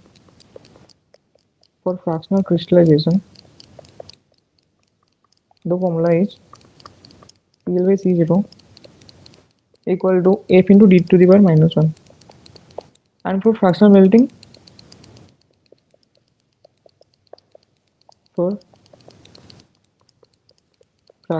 what will be the formula? That's your CL by C0 equals to 1 by D 1 by 1 minus F to the power 1 minus D minus 1. This is the formula for fractional melting. Okay. Batch melting and like equilibrium crystallization, or you can say there's equilibrium melting also. And for fractional crystallization, this is the formula. And for fractional melting, this is the formula. And there is a non-modal melting also. Okay, this the first one now I write for the modal melting. Okay, this is for modal. There is also non-modal. There is also non-modal condition. So this is for modal. For non-modal, the formula will be only P will be added. Okay, D plus F into 1 minus P. Only P will be replaces the D in case of non-modal. Right? So what is P? Sir, really? Yeah, fractional crystallization, Rayleigh fractionation, these are the same thing. Okay, sir. This is a Rayleigh fractionation. They both are the same thing, okay? So, what is the difference between D and P then? D is the bulk distribution coefficient for modal melting, and P is the bulk distribution coefficient for non-modal melting, okay? So, how to find out which one is modal, which one is non-modal? So, there is a trick. If one abundance are given, like only if the abundance for rock is given, that is your modal melting. If the abundance of both the rock and both the melt is given, that's your non-modal melting. We'll do that question in the next part, okay? So, go through this Sir, form. can you repeat the non-model versus model? Yeah. So, like the formula for modal melting, we not using the P. So for non-modal using, we are using the P. What is the difference between P and D? D is the both are the bulk distribution coefficient. Okay. For D is the bulk distribution coefficient for modal melting. That is basically calculated for rock. Okay. And P is basically calculated for the melting. That is the non-modal. That is the bulk distribution coefficient for non-modal melting. And like how to find out which one is modal and which one is non-modal. Like if you see here 55% olefin is given, 20% of OPFC is given, 15% CPX is given, and 10% garnet is given. That's for garnet peridotite. And if you see, there is another like mineral or melt, the melt abundances are given. That is your 12.2% of olefin, 22.2% of OPX, and 44.4% that is CPX, and 22.2% of garnet. So if you see, there are two abundances here. So if you only found the D, then like you can like here the two abundances, then how could you calculate D here? Because like you could multiply this KD value with the above ones that were given for peridotite, or you will multiply for this male content. So here you will find both the value that D, that for if you will multiply this KD value with the upper one, that is for garnet peridotite, that abundances, and for P value you will तुमको ये जो KD value दिया ना, इसको इसके साथ multiply करने का, जो तुम्हारा मेल कंटेंट्स दिया गया है उसके साथ तुम मल्टीप्लाई करोगे तो पहले तुम्हारा D निकलेगा, फिर तुम्हारा P निकलेगा, फिर मैं जो फॉर्मूला बोला ऊपर वो वाला फॉर्मूला पुट करके तुम नॉन मोडल मेल्टिंग के लिए उसका CL/C0 वैल्यू निकालोगे, जो कि ये फॉर्मूला है तुम्हारा CL/C0 equal to 1 by D plus F into 1 minus P. This is P, okay? Now are you getting what I'm trying to say? Hello? Yes, sir. Okay. So let's move to the next one. Is source to condensable partial melting, batch melting, assuming batch melting. So this is a batch melting. So 5% partial melting and bulk distribution coefficient are 0.045. So F is given as 5%, that's your 0.05, and bulk distribution coefficient that D is given as your 0.045. And it want to calculate the enrichment factor as CL/C0. So for batch melting, what is the formula? So for batch melting, the formula is CL/C0 equals to 1